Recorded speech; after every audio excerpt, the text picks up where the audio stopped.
Assalamualaikum warahmatullahi wabarakatuh. Kembali lagi bersama saya di Paradigma 45, sahabat Paradigma 45 sebangsa tanah air. Semoga kita semua senantiasa diberikan kesehatan Allah Subhanahu wa taala untuk senantiasa menjaga negara kesatuan Republik Indonesia.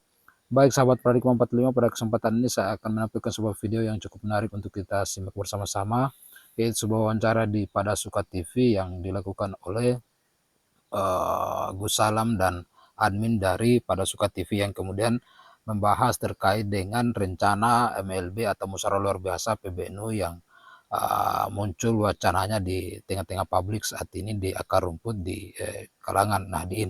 Ya, terkait dengan rencana ini sehingga Gus Salam kemudian mendapatkan pertanyaan lalu memberikan jawaban bahwa syarat-syarat dari MLB itu bukan cuma terjadinya pemecatan terhadap Kiai Marzuki Mustamar, namun banyak kemudian faktor lain yang kemudian bisa memicu atau menjadi sebab dari terjadinya MLB di tubuh PBNU di Nahdlatul Ulama itu sendiri, sehingga faktor-faktor ini menjadi pemicu kalaupun kemudian akan terjadi MLB, meskipun kemudian dia berharap bahwa itu semoga tidak terjadi. Kalau terjadi semacam rekonsiliasi atau tabayun yang kemudian bisa memperbaiki kembali lembaga ini. Nah, seperti apa diskusinya? Mari langsung saja kita simak dan kita saksikan berikut ini. Assalamualaikum warahmatullahi wabarakatuh. Waalaikumsalam warahmatullahi wabarakatuh. Pemirsa Pada Suka TV, kembali saya bincang-bincang dengan Gus Salam. Beliau adalah cucu pendiri NU dari Kiai Haji Bisri Sansuri. Apa kabarnya Gus? Alhamdulillah sehat walafiat. Mas Yusuf, mana kabarnya? Alhamdulillah, tetap semangat ya Gus. Selalu semangat. Begini Gus, ini rame tentang pemecatan Kiai Marzuki Mustamar dari jabatannya sebagai Ketua PBNU Jawa Timur, dan sampai sekarang pun terus bergulir ini Gus, terutama di arus bawah ini. Tempo hari Pada Suka TV menggelar polling. Dan mencengangkan ini, yang ikut polling itu saya lihat ada sekitar 27.000 suara. Polling dilakukan 8 hari yang lalu. Pertanyaan polling, pasca pemberhentian Kiai Haji Marzuki Mustamar dari Ketua PBNU Jawa Timur oleh PBNU, jika Anda warga NU atau mengaku warga NU, setujukah digelar MLB atau musyawarah luar biasa? Ternyata Gus, 87% ini setuju segera digelar MLB PBNU. 8% tidak setuju, tidak tahu 5%. Dan komentarnya ada sekitar 1.400 komentar, like-nya 2.100. Nah, kira-kira nih Gus ini ya, ini cuma Pada Suka TV gitu, tetapi kan representasi 27.000 itu bukan angka sedikit ini menurut saya. Bagaimana menurut Anda Gus? Ya, sebenarnya cukup mencengangkan itu, saya juga kaget ya. Yang ikut polling sampai 27.000, dan itu kan pasti satu orang satu akun kan itu. Betul Gus ya. Dan juga hasil polling 87% setuju adanya MLB itu juga sebuah hal yang surprise. Kok sedemikian besar katakan runtuhnya kepercayaan warga NU kepada PBNU. Iya. Dan memang MLB ini sebenarnya semestinya itu sesuatu yang sensitif. Betul. Tapi hari ini itu saya juga prihatin sih, kok sudah menjadi pembicaraan yang familiar di tengah-tengah kita, apalagi menjadi materi pembahasan lah di tingkat grassroots, di tingkat bawah. Iya. Itu yang jelas keprihatinan buat kita ya. Karena apapun NU sejak didirikan itu belum pernah ada MLB. Jangankan MLB, membicarakan saja tabu rasanya. Kenapa ya? Karena NU ini kan organisasi ulama yang menjadi penjaga moral. Kalau penjaga moral, maka mestinya person-person yang ada di dalam NU juga adalah orang-orang yang sangat menjunjung tinggi moral. Oke, ya. Sehingga wacana MLB itu kan seperti kontradiktif ya dengan tugas NU sebagai penjaga moral. Maka yang pertama yang saya tangkap dari ini adalah keprihatinan. Iya. Tentang bagaimana merespon MLB, saya kira walaupun ini suara dari bawah, suara warga, Iya. tapi tetap kalau dari sisi peraturan organisasi atau perkum kalau hari ini itu ya memang prosedurnya harus melalui prosedur yang organisatoris. Iya, betul. MLB itu bisa terjadi kalau ada 50% lebih dari wilayah dan cabang yang mengusulkan. Iya. Awalnya dari sana, baru mungkin wacana itu akan bisa direalisasikan. Ya, betul. Gus, kalau hitung-hitungan ini kemarin kan waktu muktamar di Lampung ya, Ya. suara kalau dilihat antara Gus Yahya dengan Ki Said itu ya juga tidak begitu lebar ya perbedaannya. Ya.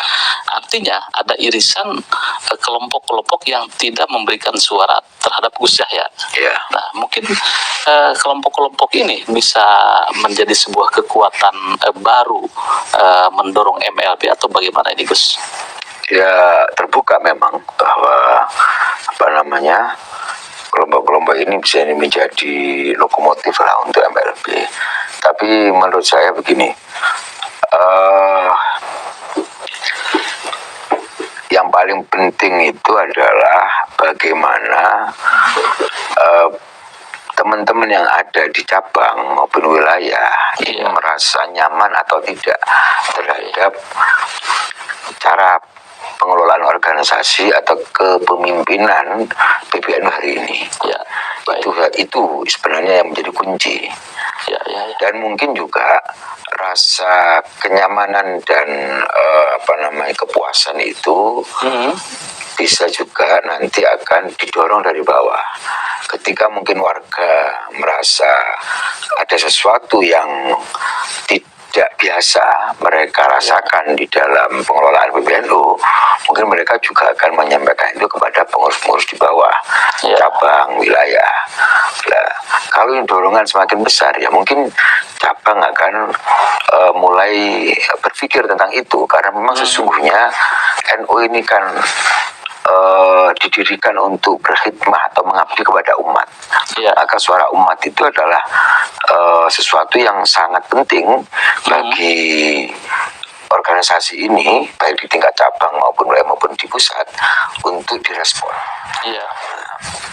Dan kalau saya melihat dinamika PBNU ini kan sebenarnya bukan hanya ya karena terjadinya insiden pemberhentian Kiai Marzuki, tapi ini sebenarnya rentetan dari berbagai dinamika yang terjadi sejak mungkin 3 bulan atau 4 bulan setelah dilantiknya PBNU. Memang ada gaya kepemimpinan, juga kebijakan-kebijakan yang dianggap tidak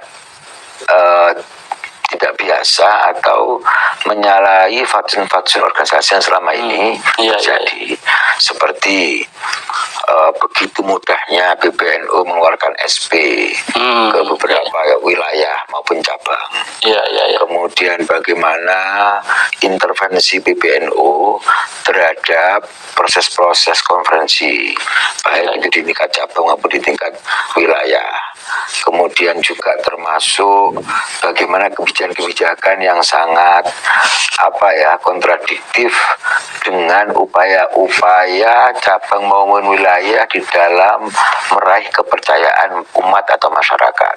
Contoh kebijakan itu seperti moratorium kaderisasi PKPNU, MKNU yang saat itu sedang begitu semangatnya teman-teman, dan hasilnya nyata gitu loh. Betul. Jadi kayak di Jawa Timur itu kan PKPNU, MKNU ini mampu memberikan hasil nyata dengan apa? Begitu mampu untuk mengorganisir warga NU mandiri, Lasisnu berkembang, kemudian khidmah atau pengabdian organisasi NU pada masyarakat semakin baik, bisa membackup terhadap banyak kegiatan-kegiatan NU, termasuk juga MKNU itu mensolidkan dan membawa ke ke peningkatan sumber daya manusia di dalam mengelola organisasi. Tiba-tiba kemudian di moratorium, dan satu terlalu ekstrim cara memberhentikannya. Semestinya program yang lama kemudian sedang berjalan, itu pun kalau mau diperbaiki harusnya kan pelan-pelan. Pelan-pelan. Karena ini bukan, karena NU ini kan bukan birokrasi yang kemudian cabang wilayah ini punya ketergantungan pendanaan lah, katakan pada PP kan nggak ada. Mereka ini kan mandiri di bawah ini, dan mereka mengkolek kebutuhan organisasi ini atas kreativitas mereka sendiri. Nah, kemudian kalau kebijakan-kebijakan ini mengkerdilkan kreativitas mereka, tentu mereka akan merasa ada ketidaknyamanan, ada ketidakpuasan terhadap cara mengelola organisasi oleh PBNU. Jadi bisa diartikan bahwa pemecatan Kiai Marzuki itu bukan sebuah satu-satunya isu gitu, tetapi ini sebagai trigger ya, sebagai gunung esnya gitu kan ya, kemudian meledak dan sejauh yang Anda ketahui cabang-cabang reaktif. Dan saya pengen mengelaborasi sejauh ini apa yang dirasakan oleh cabang-cabang yang istilahnya ke Gus Salam itu istilah curhat lah. Itu seperti apa, Gus? Jadi begini, kalau cabang khususnya para ketua atau rois itu kan merasakan ketidaknyaman juga sudah lama. Tapi beliau-beliau itu kan rata-rata kiai ya. Saya bicara Jawa Timur ya, karena di Jawa Timur saya kurang begitu mengikuti. Rata-rata kiai yang bijaksana, lebih mengedepankan situasi yang aman, nyaman, bagaimana mereka mengabdi kepada umat ini dengan tenang. Jadi kalaupun ada kasakus MLB, mereka tidak pernah membicarakan di tingkat resmi organisasi. Ya mungkin mereka hanya mendengarkan dari aspirasi umat, aspirasi warga NU, tapi mereka pasti berpikir bahwa MLB ini adalah jalan terakhir dari memperbaiki sistem organisasi di PBNU, dan saya yakin mereka semuanya juga akan kalau bisa menghindari MLB, asalkan ada perbaikan, mereka akan memilih untuk menghindari. Nah, mungkin sebagai masukan atau introspeksi atau otokritik ya, Gus Salam secara pribadi sebagai kader NU gitu ya, masukan atau revisi ke PBNU itu seperti apa? Pertama gini, saya berharap dinamika yang kurang sehat ini akan berakhir dengan berakhirnya Pilpres. Cuma kalau nanti Pilpres 2 putaran ini juga cukup lama menunggu berakhirnya dinamika tidak sehat ini. Dengan harapan apa? Dengan harapan pasca Pilpres ini, karena asumsi saya itu perilaku organisasi yang kemudian kontroversial sejak awal itu, saya punya analisa kayaknya sangat berkaitan dengan kepentingan politik. Interest politik, baik dari person-person yang ada di PBNU atau mungkin kepentingan politik yang menurut PBNU ini berkaitan dengan kerja organisasi PBNU. Nah, ini saya harap mereka pasca Pilpres ada introspeksi lah, ada muhasabah, bagaimana bahwa sesungguhnya struktur di NU itu yang di atas melayani yang di bawah, dan kedepankan rasa pendekatan, Ya. kedepankan rasa cinta kepada umat, kepada struktur yang di bawah, bukan dengan pendekatan birokrasi yang dengan cara intervensi, apalagi dengan cara intimidasi. Iya. Karena menurut saya itu tidak bagus. Bukan hanya tentang siapa yang melakukan organisasi ini, tapi tentang siapa nanti yang mau mengurus organisasi ini. Yang ideal yang mengurus NU itu adalah orang-orang yang ikhlas. Tapi kemudian kalau orang-orang ikhlas ini merasa ada ketidaknyamanan ya, dalam mengorganisasi, mereka akhirnya akan merasa sudahlah, ngapain saya di sini. Itu yang kita takutkan. Kemudian dia bergeser, kemudian dia nggak peduli dengan Nahdlatul Ulama. Lah ini yang menjadi blunder nantinya. Maka nanti saya berharap introspeksi, dan dari introspeksi itu kemudian ada kesadaran dari teman-teman PBNU bagaimana mengembalikan cara pengelolaan ini dengan menjunjung tinggi moralitas, menjunjung tinggi independensi, menjunjung tinggi kemandirian. Kami sama sekali tidak mengkritik atau tidak setuju dengan hubungan yang baik, kerjasama yang baik, kemitraan yang baik antara PBNU dengan pemerintah. Saya itu malah harus dilakukan. Tapi dalam posisi yang sejajar, bukan seakan-akan organisasi PBNU ini di bawah subordinat dari pemerintah. Itu tidak boleh. Karena memang salah satu tugas besar dari PBNU adalah yang menjaga moralitas bangsa ini. Salah satunya adalah keberanian untuk menilai secara objektif terhadap kinerja pemerintah. Kalau kemudian dikesankan PBNU menjadi subordinat dari pemerintah, maka ya nggak akan ada keberanian untuk mengkritisi dan tidak akan muncul penilaian yang objektif terhadap kinerja pemerintah.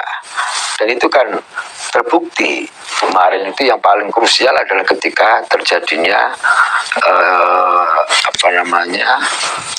insiden atau menurut saya sebuah tragedi lah di MK. Itu kan sangat mencederai moralitas. Tapi saya melihat tidak ada satupun statement dari PBNU, baik dari personal maupun organisasi, yang kemudian mengkritisi situasi ini.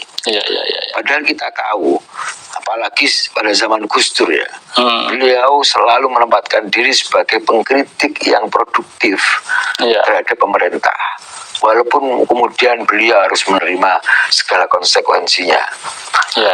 Ini yang hilang. Betul. Dan kalau nanti ini hilang, itu salah satu ruhnya NU juga akan menjadi hilang. Jadi menurut Anda ini lihat rentetan peristiwa ini. Ini MLB itu sebagai solusi atau bagaimana, Gus? Gimana ya, saya pribadi itu sangat berharap tidak terjadi MLB itu dari hati saya lah. Dari MLB. Tapi kalau kemudian dinamika ini tidak berakhir, kemudian menimbulkan sebuah efek sosial yang tidak terkendali di Nahdlatul Ulama dan tidak ada solusi selama MLB, ya maka istilahnya ad-darurat tubihul mahzurat nanti jadinya.